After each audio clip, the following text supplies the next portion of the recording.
नमस्कार दोस्तों, जो है ज्ञान तिलक आईएएस एकेडमी में आप सभी का स्वागत है। मैं रुपेश वर्मा जो है आज मैं आप सभी को जो है आरक्षण से संबंधित फ्लो चार्ट के बारे में जो है इसके संदर्भ में जो है बताएंगे। और आपका जो है टॉपिक होने वाला है अनुच्छेद जो है 17 से छुआछूत या जो है अप्रियता का अंत, और अनुच्छेद 18 जो उपाधियों का अंत। ठीक, और इसकी उपाधियों की शुरुआत कब हुई, इसका जो है इसको समाप्त कौन किया था। ठीक है, और इसके साथ भेदभाव क्या किया जाता है, ठीक, और किसको दिया जा सकता है। इन सभी पहलुओं के बारे में जो है आज हम देखेंगे। और अनुच्छेद जो है 19 के बारे में देखेंगे कि अनुच्छेद 19 जो कहता है विचारों में व्यक्ति की स्वतंत्रता। और इसके अंतर्गत जो है जो अनुच्छेद 19 है इसके अंतर्गत 6 अधिकार दिए गए हैं। इन अधिकारों के बारे में देखेंगे।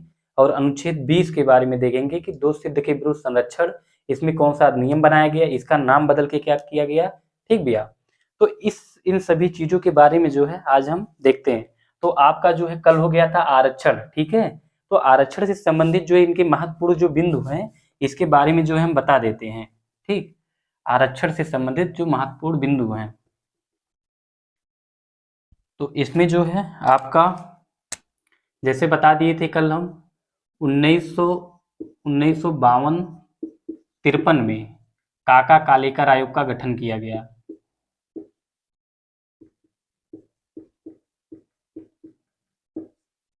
काका कालेलकर आयोग का गठन किया गया, जिसके बारे में हम कल विश्लेषण कर दिए थे। और 1955 में एससी एसटी को जो है आरक्षण दे दिया गया था। क्या दे दिया गया था? आरक्षण दे दिया गया था। लेकिन 1978 में जो है 1978 में जनता की सरकार बनी, जनता सरकार बनी, तो इन्होंने जो है बीपी आयोग का जो है गठन किया गया। किसके द्वारा? भारत सरकार द्वारा जो है। और फिर इन्होंने अपनी रिपोर्ट जो है 1900 जो है कब प्रस्तुत की थी? 1982 में, 4 साल बाद 1982 में जो है इन्होंने अपनी सिफारिश को प्रस्तुत किया इस आयोग ने। और इसमें जो है ये कहा गया कि जो है 27% आरक्षण, 27% आरक्षण जो है अन्य पिछड़ा वर्ग, अन्य पिछड़ा वर्ग। ठीक, और फिर इसके बाद जो है जब 1990 ईस्वी में 1990 में जो है 1990 में जो है बीपी सिंह की सरकार बनी। ठीक है, किसकी सरकार? बीपी सिंह, बीपी सिंह की सरकार बनी। तो इन्होंने जो है अन्य पिछड़ा वर्गों को जो है 27% आरक्षण दे दिया। जब बीपी सिंह की सरकार ने जो है अन्य पिछड़ा वर्गों को 27% आरक्षण दे दिया, तो इसके बाद जो है, ठीक है, 1993 ईस्वी में, कब? 1993 इंदिरा सहनीवाद,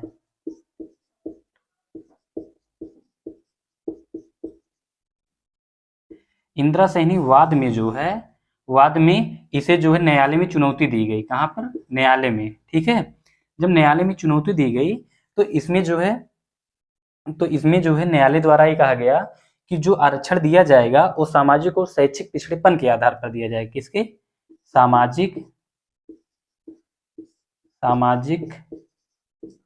एवं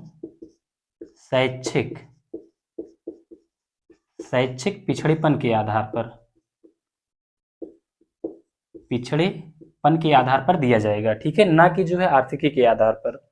ये आपका इतना हुआ। और इसके बाद जो है इधर देख लेते हैं, आप लोग इसको जो है पॉइंट वाइज लिख लीजिएगा। ठीक है, प्रैक्टिस सेट्स को सॉल्व करते समय सॉल्व हो जाएगा। और फिर आपका जो है आता है, फिर इसमें न्यायालय के द्वारा कहा गया कि जो क्रीमी लेयर है,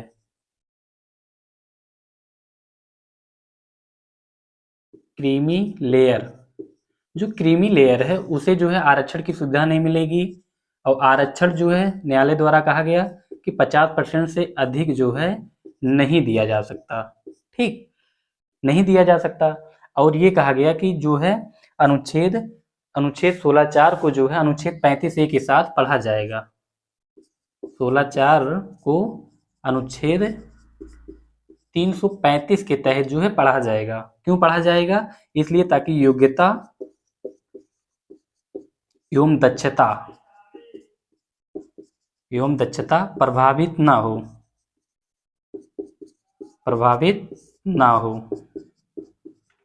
ठीक। और फिर जो है ये कहा गया कि 16(4)(a) के तहत 16(4)(a) के तहत जो है ये कहा गया कि ये नौकरी में पदोन्नति से संबंधित है।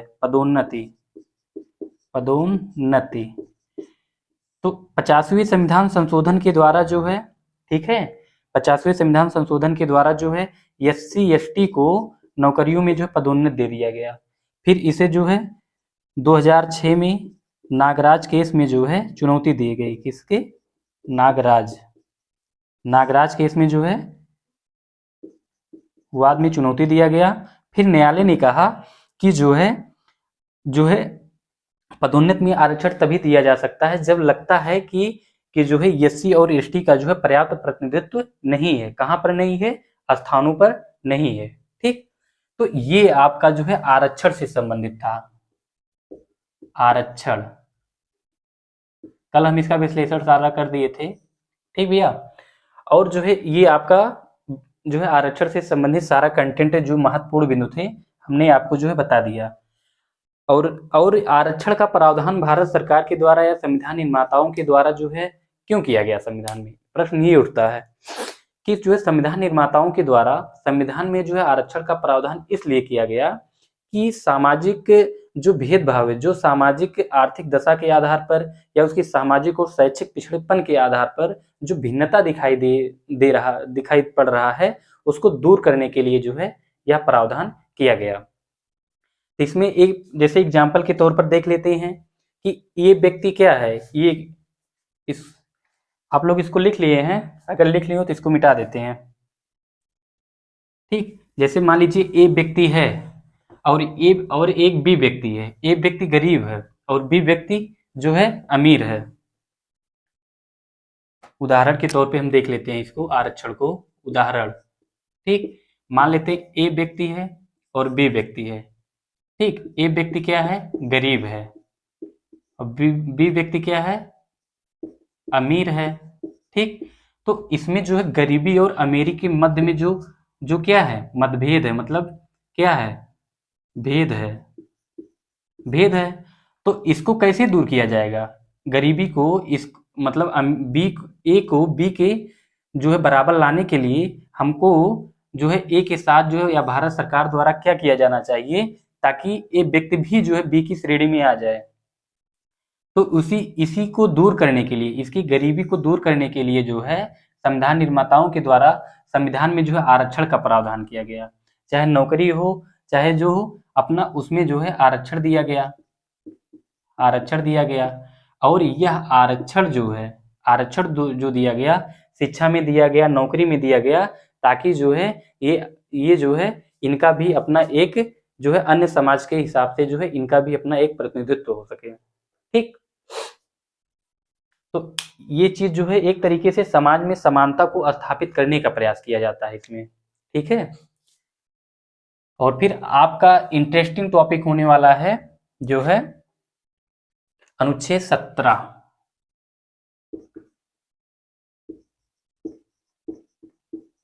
अप्रियता या छुआछूत का अंत। अनुच्छेद 17। ठीक भैया। अनुच्छेद 17 जो है ये छुआछूत जो है या अप्रियता के अंत की घोषणा करता है। इसमें जो है चाहे निम्न जाति का हो चाहे उच्च जाति का हो, इसमें जो है छुआछूत को लेकर जो है जैसे एससी को एसटी और ओबीसी इत्यादि जो है जातियों का विभाजन किया गया है, इनके मध्य में जो छुआछूत का एक भेद है उसको दूर करने के लिए संविधान में जो है प्रावधान किया गया है। और संविधान में प्रावधान क्या किया गया है और इसी के संदर्भ में जो है अनुच्छेद 35 जो है संसद को शक्ति प्रदान करता है किस चीज के लिए, जो है छुआछूत निवारण अधिनियम को दूर करने के लिए, ताकि संसद जो है इससे संबंधित कानून बनाए, और अगर व्यक्ति छुआछूत से संबंधित जो है कोई हिनाकत करता है तो उसके प्रति क्या किया जा सकता है। जैसे देखिए अनुच्छेद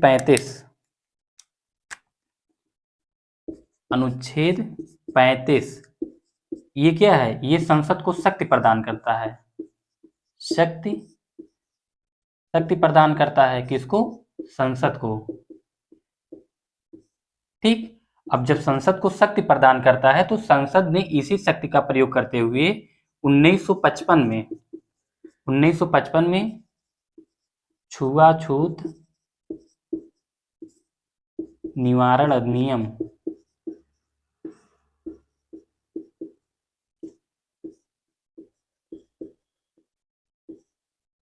1955, ठीक, छुआछूत निवारण अधिनियम जो है 1955 में बनाया, और फिर लेकिन इसका नाम जो है 1976 में, कब, 1976 में इसे सिविल अधिकार संरक्षण अधिनियम कर दिया गया, सिविल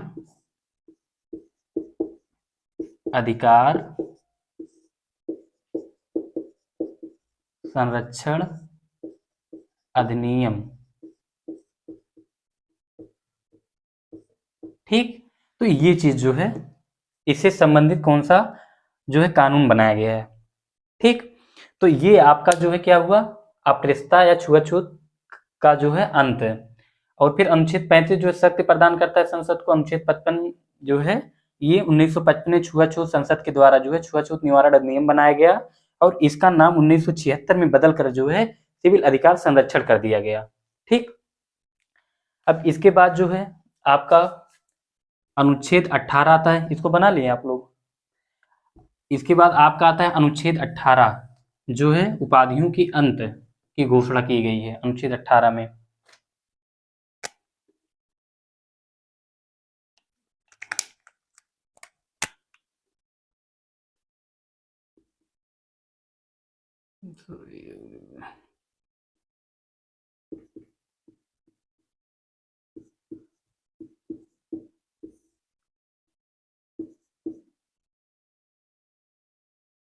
उपाधियों का अंत,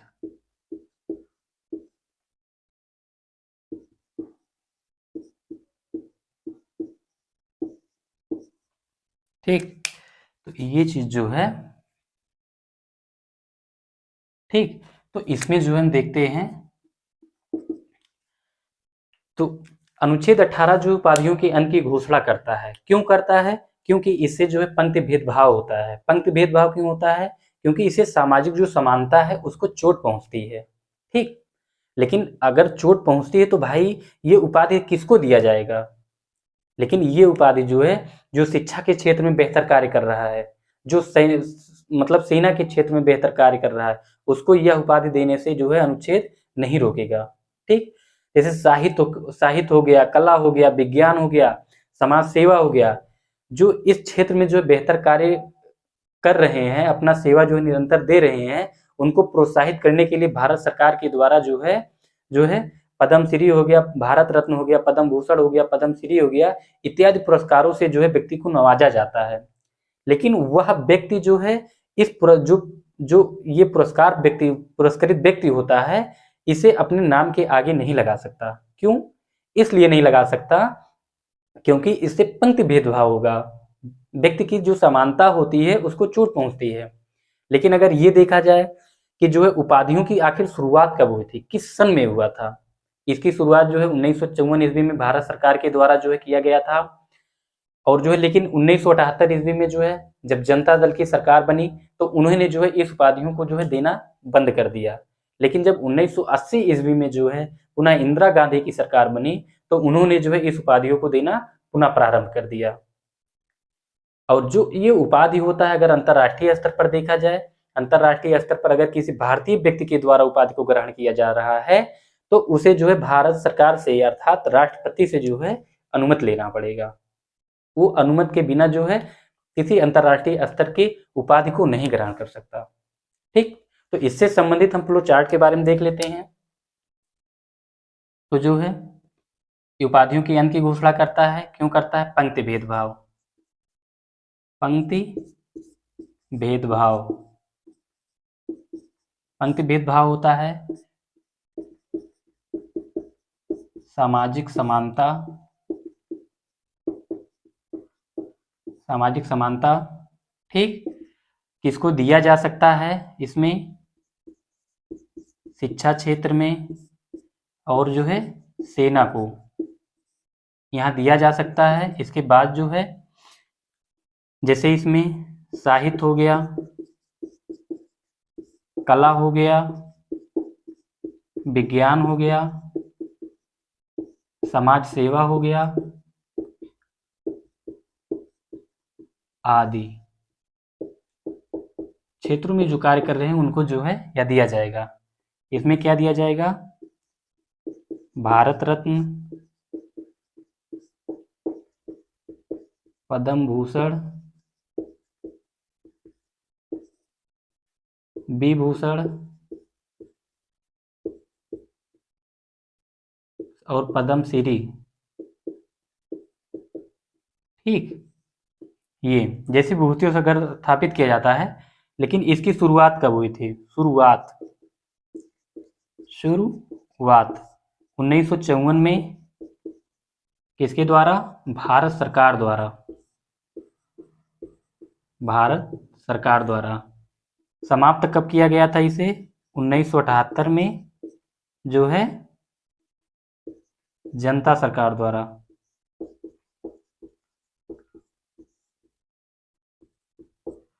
समाप्त। फिर 1980 में पुनः जो है इंदिरा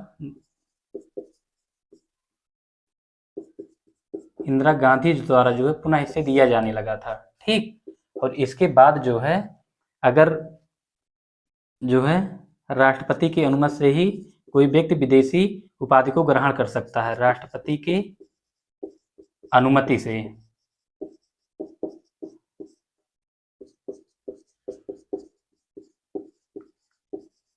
विदेशी उपाधि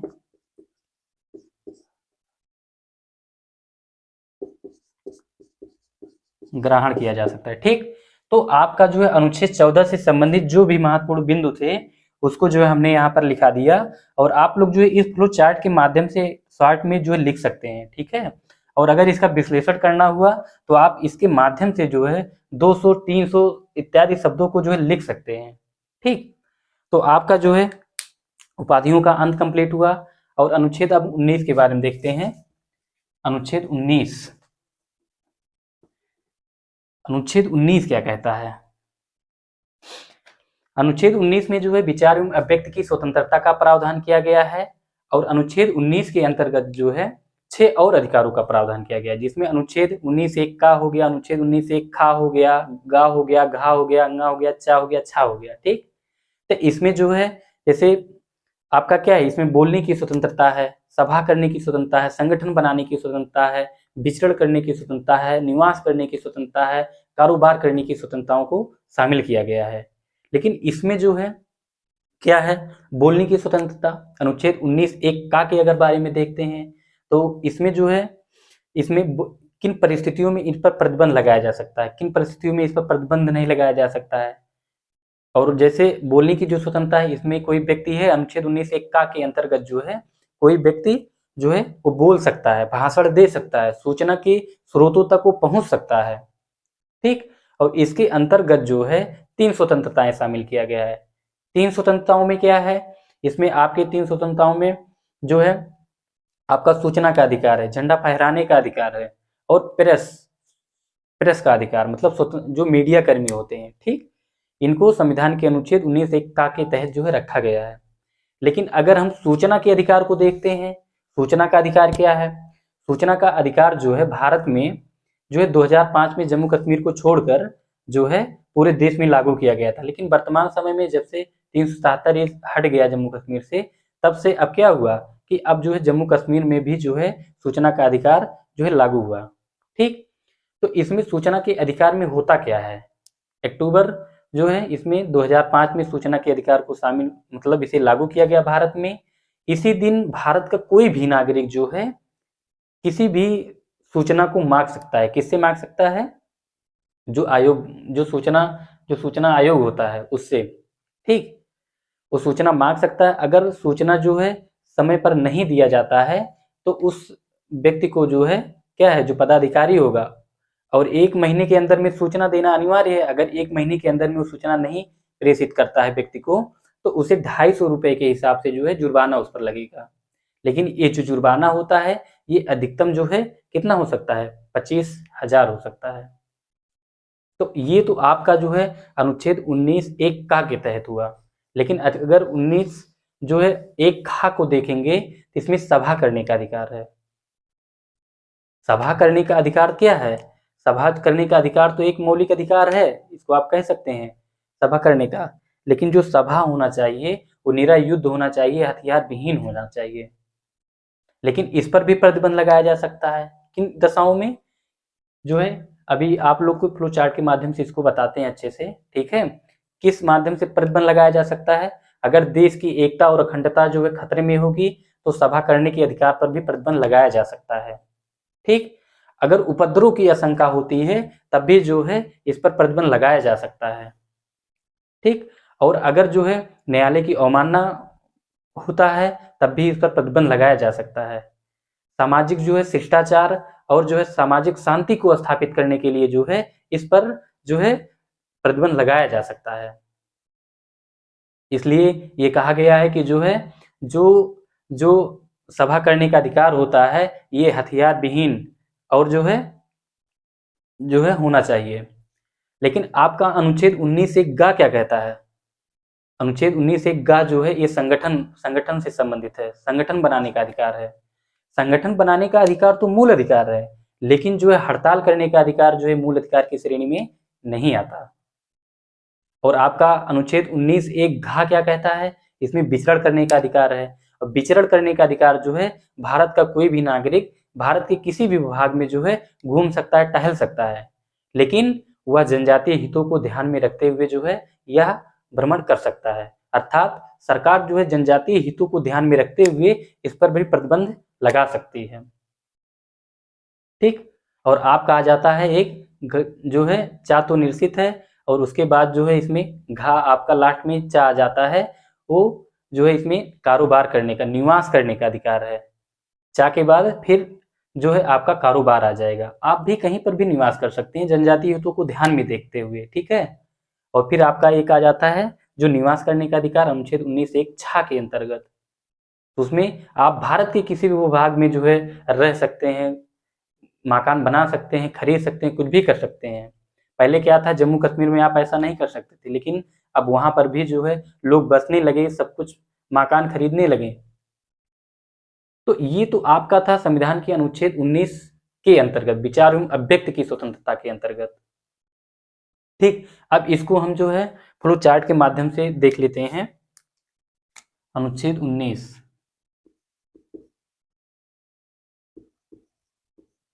अनुच्छेद 19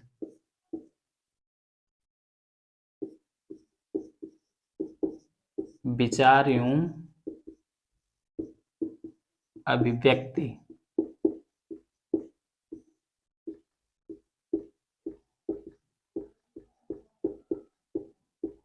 स्वतंत्रता, ठीक। इसमें आपके 6 स्वतंत्रताओं को शामिल किया गया है।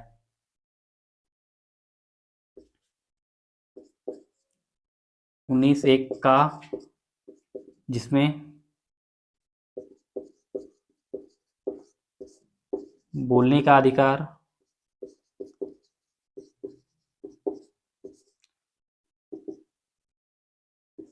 19(1) का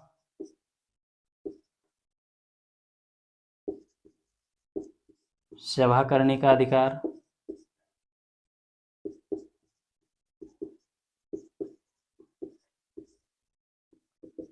19(1) का संगठन बनाने का अधिकार,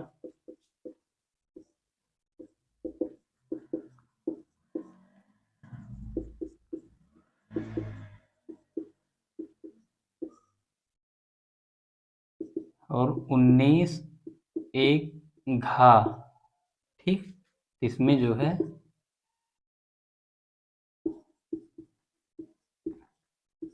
विचरण करने का अधिकार।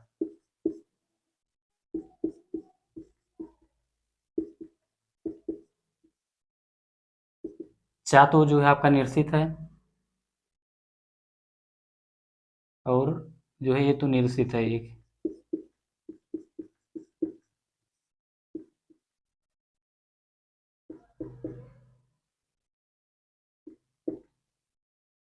और ये जो है कारो निवास, निवास।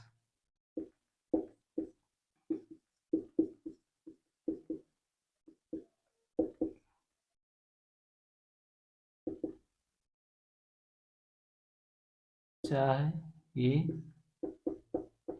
छा है, नि से ये निरसित है, ठीक। लास्ट में है एक कारोबार करने का अधिकार, कारोबार, कारोबार करने का अधिकार। अब देख लीजिए बोलने के अधिकार में जो है इसमें भी जो है आपके, आप इसमें बोलने का अधिकार है, भाषण देने और लिखने और स्रोतों तक जो है, जो स्रोतों तक पहुंचने का अधिकार है, ठीक। अब इसके अंतर्गत भी 3 अधिकार हैं इसमें, जैसे प्रेस की स्वतंत्रता, प्रेस की स्वतंत्रता,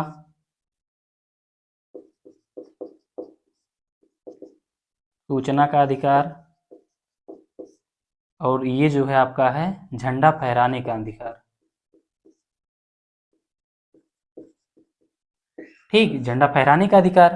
अब सूचना का अधिकार जो है 2005 में जो है ये लागू हुआ था, इसके बारे में बता दिए, ठीक है। अब सभा करने का अधिकार, तो इसमें जो है क्या है आपका, सभा करने के अधिकार में, सभा करने का अधिकार क्या है, जो है इसमें प्रतिबंध किस पे लगाया जा सकता है, और जो है इसमें जैसे एकता, अखंडता, और फिर आपका जो है उपद्रव की स्थिति में ये प्रतिबंध किस पर लगाया जाता है, ये चीज है, ठीक। और फिर जो है न्यायालय की अवमानना,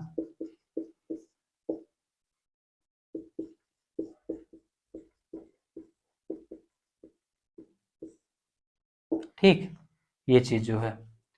और फिर जो है ये जो संगठन बनाने का अधिकार है, ये क्या है, ये जो है निरायुद्ध, निरायुद्ध हथियार विहीन,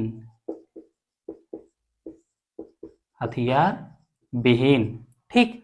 ये जो है आप लोग ऐसे बना लीजिएगा ताकि पढ़ने में जो है आसानी हो।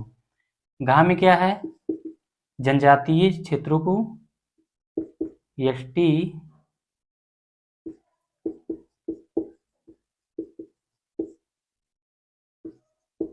ध्यान में रखते हुए इस पर भी प्रतिबंध लगाया जा सकता है, ठीक, जो जनजातीय क्षेत्र हैं। निवास करने का अधिकार, इस पर भी वही चीज है कि जो है इस पर भी एसटी को अनुसूचित जो जनजातीय, मतलब जो जनजातीय हैं क्षेत्र हैं उस पर, उसको ध्यान में रखते हुए सरकार प्रतिबंध लगा सकती है। कारोबार जो है ये चीज हो गया, भारत के किसी भी विभाग में जो है कोई व्यक्ति जो है अबाध ढंग से वो कारोबार कर सकता है, ठीक भैया।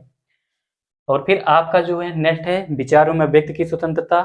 विचार एवं अभिव्यक्ति की स्वतंत्रता जो है हम कल देखते हैं, सॉरी, जो है दोष सिद्ध के विरुद्ध संरक्षण, जिसमें जो है क्या कहा गया है, जो है इसका हम स्पीच दे देते हैं। कोई भी किसी भी व्यक्ति को जो है तब तक अपराधी घोषित नहीं किया जाएगा जब तक उसने कोई ऐसा अपराध ना किया हो, ठीक। और किसी भी व्यक्ति को जो है एक अपराध के लिए एक ही दंड दिया जाएगा, ना कि उसे दोहरा दंड दिया जाएगा। लेकिन हाँ, विभागीय कार्रवाइयां जो है की जा सकती हैं, विभागीय कार्रवाइयां की जा सकती हैं। और किसी भी व्यक्ति को जो है अपने प्रति जो है दबाव या प्रेशर डालकर उसे साक्षी या गवाह के रूप में जो है नहीं बनाया जा सकता। दबाव डालकर आप किसी को जो है अपने प्रत गवाह नहीं बना सकते। ठीक, तो और एक एग्जाम्पल इसमें हम दे देते हैं, जैसे निर्भया कांड हुआ था दिल्ली में, तो इसमें 2 सिद्ध के विरुद्ध संरक्षण जो है ये है कि दिल्ली में जो है जब निर्भया कांड हुआ था तो उसमें जो उस समय पूरे देश के लोग जो है बलात्कारियों को फांसी की सजा देने की मांग कर रहे थे। लेकिन उस समय क्या था कि संसद के द्वारा यह नियम या कानून नहीं बनाया गया था कि बलात्कारियों को जो है फांसी की सजा दे दिया जाए। इसलिए जब संसद के द्वारा कानून नहीं बनाया गया तो न्यायालय जो है उस बलात्कारी व्यक्ति को फांसी की सजा नहीं दे सकता। लेकिन कुछ लोग का कहना है कि आखिर अगर ऐसी बात है तो संसद को जो है कानून बना देना चाहिए और न्यायालय को फांसी की सजा दे देनी चाहिए। लेकिन जो अनुच्छेद 20 के जानकार हैं वो जानते हैं कि जो कानून होता है ये भविष्यलक्षी होता है, ना कि यह भूतलक्षी होता है। ठीक, तो जो है आपका ये अनुच्छेद 20 जो है कंप्लीट हुआ। इसका हम फ्लोचार्ट के रूप में कल आप लोग को बताएंगे।